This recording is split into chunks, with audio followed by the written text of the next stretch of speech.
आप सभी का स्वागत है। आज के जो टॉपिक है बड़े इम्पोर्टेंट है, यूपीएससी मेंस के लिए हो या बीपीएससी मेंस के लिए है। तो पहला टॉपिक है प्रधानमंत्री school for rising India PM Shri योजना। हाल के समाचार पत्रों में या आपको मैगजीन्स में बाद में आ ही जाएगा, तो डिटेल आपको इसको पढ़ना है। मेरा काम यहाँ पे बहुत डिटेल बताना नहीं है। मेरा काम ये है कि आपको इम्पोर्टेंट टॉपिक से रूबरू कराया जाए और उसके बाद इम्पोर्टेंट टॉपिक को आप अलग अलग स्रोतों से पढ़ें और उसको कई बार रिवाइज करें। तो ये मेरा प्रयास यही है। अब जैसे पहला जो टॉपिक है प्रधानमंत्री school for rising India PM Shri योजना, 5 सितंबर शिक्षक दिवस के अवसर पर इसकी घोषणा की गई। इसकी कई महत्वपूर्ण बातें हैं, सबको लिख लिख करके याद कर लेना है। पहली महत्वपूर्ण बात क्या है? पहला है यह देश भर में 14,500 से अधिक स्कूलों के उन्नयन और विकास के लिए केंद्र प्रायोजित योजना है। ये केंद्र प्रायोजित योजना है जिसमें कितने स्कूल शामिल हैं? 14,500 से अधिक स्कूलों का उन्नयन किया जाएगा, उनको मॉडर्न स्कूल बनाया जाएगा।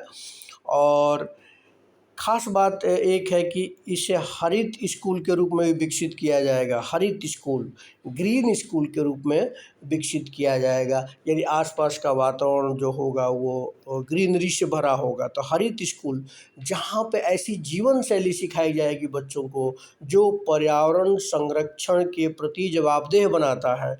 जैविक जीवन शैली, नीचे आप देखिए, जैविक जीवन शैली यानी ऐसी जीवन शैली जो पर्यावरण को नुकसान न पहुँचाए। तो ये खास बात हमने यहाँ पे नोट किया है।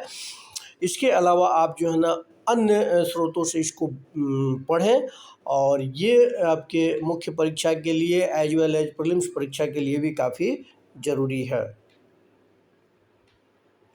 नेक्स्ट टॉपिक की बात करें तो एनसीआरबी राष्ट्रीय अपराध ब्यूरो ने भारत में आकस्मिक मृत्यु और आत्महत्या रिपोर्ट 2021 जारी की है। आकस्मिक मृत्यु और आत्महत्या रिपोर्ट 2021 जारी किया है एनसीआरबी ने।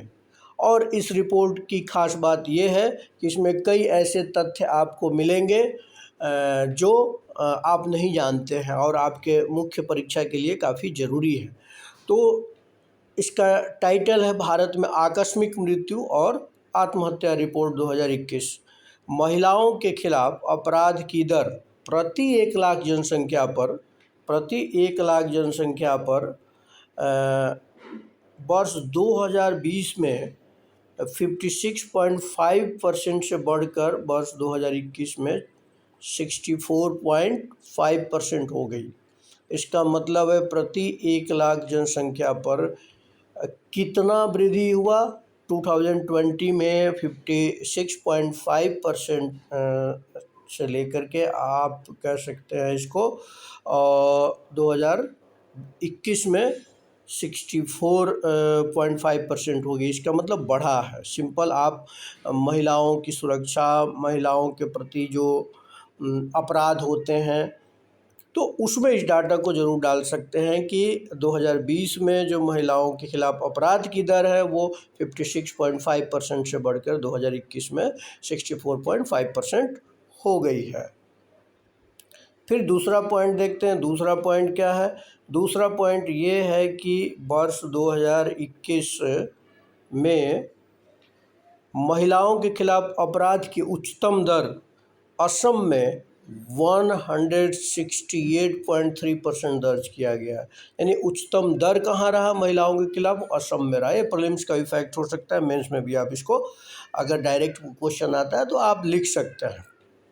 तो असम 168% दर्ज किया गया। उच्चतम वृद्धि दर की बात करेंगे। उसके बाद उड़ीसा, हरियाणा, तेलंगाना और राजस्थान का स्थान रहा है। फिर देखें, नागालैंड में पिछले 3 वर्षों में महिलाओं के खिलाफ अपराध के सबसे कम मामले दर्ज किए गए। नागालैंड में सबसे कम मामले दर्ज किए गए। एनसीआरबी रिपोर्ट के अनुसार केंद्र शासित प्रदेशों के वर्ग में यानी यूनियन टेरिटरीज के वर्ग में दिल्ली में वर्ष 2021 में महिलाओं के खिलाफ अपराध की उच्चतम दर थी, जो कितनी थी? 147.6% थी। यानी अगर हम यूनियन टेरिटरीज की बात करें, केंद्र शासित प्रदेशों की बात करें, तो दिल्ली नंबर 1 पे था। और वैसे भी आप जानते हैं दिल्ली को क्राइम कैपिटल कहा भी जाता है, और मैं भी काफ़ी समय तक रहा था, तो वो क्राइम का रेट अधिक रहता है।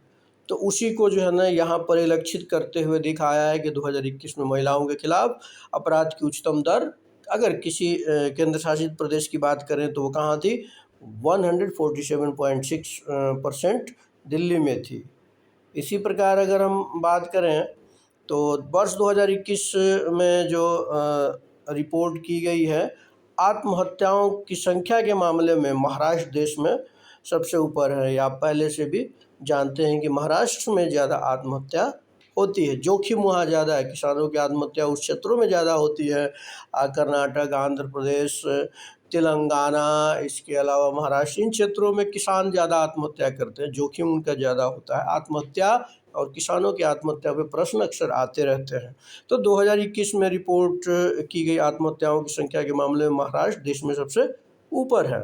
उसके बाद तमिलनाडु और मध्य प्रदेश आते हैं। ये ऐसे सुसाइड की बात करता है। किसानों की बात करें तो उसी क्षेत्र में ज़्यादातर किसान भी आत्महत्या करते हैं।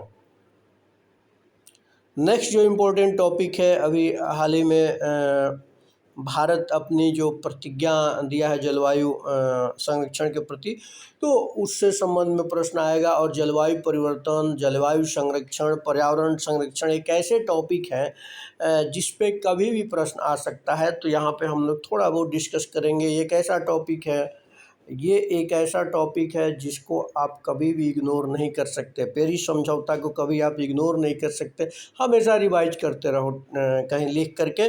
तो बहुत सारी चीज़ें इसमें, बहुत सारे पॉइंट्स हैं। कुछ बिंदुओं को हम लोग डिस्कस करेंगे पेरिस समझौता के बारे में।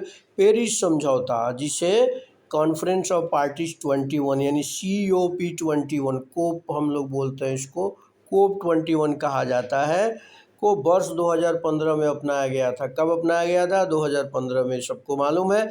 ग्रीन हाउस गैसों के उत्सर्जन में कटौती के अलावा पेरिस समझौते में एक तो कहा गया ग्रीन हाउस गैस के उत्सर्जन में कटौती होगा। इसके अलावा क्या कहा गया? पेरिस समझौते में प्रत्येक 5 वर्ष में उत्सर्जन में कटौती के लिए प्रत्येक देश के योगदान की समीक्षा करने की आवश्यकता का उल्लेख किया गया कि प्रत्येक 5 वर्ष पर सभी जो भी देश उसमें शामिल है, जिन्होंने प्रतिज्ञा की है, तो 5 वर्ष में उत्सर्जन दर में कितनी कटौती हुई है उसकी समीक्षा किया जाने का उल्लेख किया गया है। इसके अलावा आप देखें तो पेरिस समझौते के साथ देशों ने उन्नत पारदर्शिता ढांचा, ETF की बात करें यहाँ पे, ETF जो है उन्नत पारदर्शिता ढांचा को स्थापित किया गया है देशों ने। ETF जो है ना काफ़ी इम्पोर्टेंट है। उन्नत पारदर्शिता ढांचा वर्ष 2024 से शुरू होगा, वर्ष 2024 से शुरू होगा। इसके तहत देश क्या करेंगे? देश जलवायु परिवर्तन शमन यानी जलवायु परिवर्तन को लेकर के कम करने के लिए उन्होंने क्या काम किया है, अनुकूल उपाय क्या किए हैं, ठीक है। और जो भी कार्रवाई अगर की गई है या जो प्रगति हुई है उसको पारदर्शी रूप से आपको रिपोर्ट करेंगे। तो ETF, ये 3 पॉइंट पेरिस समझौता के बारे में। पेरिस समझौता, पेरिस एग्रीमेंट से प्रश्न आता है या जलवायु परिवर्तन से प्रश्न आता है, तो इन पॉइंट्स को आपको डाल देना होगा। नेक्स्ट टॉपिक है भारत में हेल्थ सेक्टर। BPSC मेंस हो या UPSC मेंस हो या अदर प्रोविंशियल सिविल सर्विसेज हो, सब में ये प्रश्न हेल्थ सेक्टर से रहता ही रहता है। तो आप इसको देखें कि भारत में जो स्वास्थ्य सेवा क्षेत्र है, वर्ष 2025 तक 50 बिलियन अमेरिकी डॉलर तक पहुंचने की उम्मीद है। वर्ष 2025 तक ये कितना? आपको 50 बिलियन अमेरिकी डॉलर जो ये पूरा व्यापार है या कह सकते हैं स्वास्थ्य सेवा क्षेत्र है, तो 50 बिलियन अमेरिकी डॉलर पहुंचने की उम्मीद है, यानी काफ़ी संभावना है। तो हेल्थ सेक्टर से आपको न्यूज़पेपर में कहीं आता है या फिर किसी मैगजीन में पढ़ते हैं, कहीं भी पढ़ते हैं, इसको आप कॉपी में एक अलग से हेल्थ सेक्टर लिख ही लो, 2-3 पेज छोड़ दो हेल्थ सेक्टर। और उसके बाद क्या करना है, हेल्थ सेक्टर आपको हेल्थ सेक्टर में जो कुछ भी आपको मिलता है नोट डाउन करते रहो। किसी एक स्रोत से पढ़ने से अच्छा है कि आप जो है ना अलग अलग स्रोतों से डाटा इकट्ठे करो और उसको पॉइंट्स वहाँ डालो और फिर आप क्या करो, उस पर अपना ओपिनियन बनाओ, तो ये ज़्यादा अच्छा है। दूसरा क्या है, 2020 में भारतीय चिकित्सा पर्यटन बाजार का मूल्य 2.89 बिलियन अमेरिकी डॉलर था और 2026 तक 13.42 बिलियन अमेरिकी डॉलर तक पहुंचने की उम्मीद है। चिकित्सा पर्यटन की बात कर रहा है, ठीक है।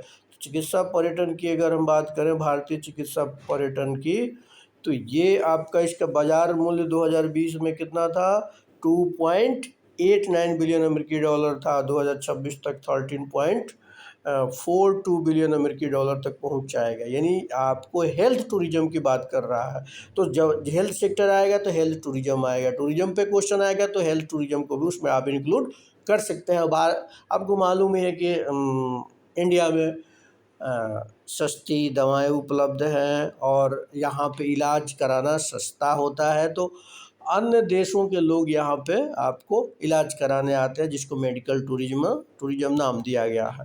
तो भारतीय चिकित्सा पर्यटन का बाजार काफ़ी बढ़ने वाला है। इसके अलावा स्वास्थ्य सेवाओं पर भारत का सार्वजनिक व्यय 2021 में सकल घरेलू उत्पाद का केवल 2.1% है। ये एक चिंता का बात है और अक्सर आप पढ़ते भी रहते हो, सार्वजनिक व्यय यहाँ पे बहुत कम किया जाता है। पॉलिटिक्स का ध्यान इधर नहीं रहता, क्योंकि इस पे वोट तो मिलते नहीं हैं। तो स्वास्थ्य सेवा पर भारत का सार्वजनिक व्यय 2021-22 की है सकल घरेलू उत्पाद GDP का केवल 2.1% है, जो डेवलप कंट्रियों से काफ़ी कम है। ये कुछ पॉइंट हमने दिया है, यहाँ पढ़ाने का मकसद नहीं है, टॉपिक इम्पोर्टेंट बता देना है और उसके कुछ की पॉइंट्स बता देना है। वर्ष 2021 तक भारतीय सेवा क्षेत्र भारत के सबसे बड़े नियोक्ताओं में से एक है, मतलब जो एम्प्लॉयमेंट जनरेट करता है। इसमें कुल जो है ना 4.5 मिलियन लोग कार्यरत हैं, यानी बहुत इतने लोगों को, काफ़ी लोगों को ये रोजगार प्रदान करता है। तो दोस्तों ये रहा आज के 3-4 जो टॉपिक, काफ़ी इम्पोर्टेंट है, इसको कई बार सुन करके रिवाइज कर लीजिए, अन्य स्रोतों से ज़रूर पढ़ें। और सुनने के लिए बहुत बहुत धन्यवाद। सभी लोग पढ़ते रहिए।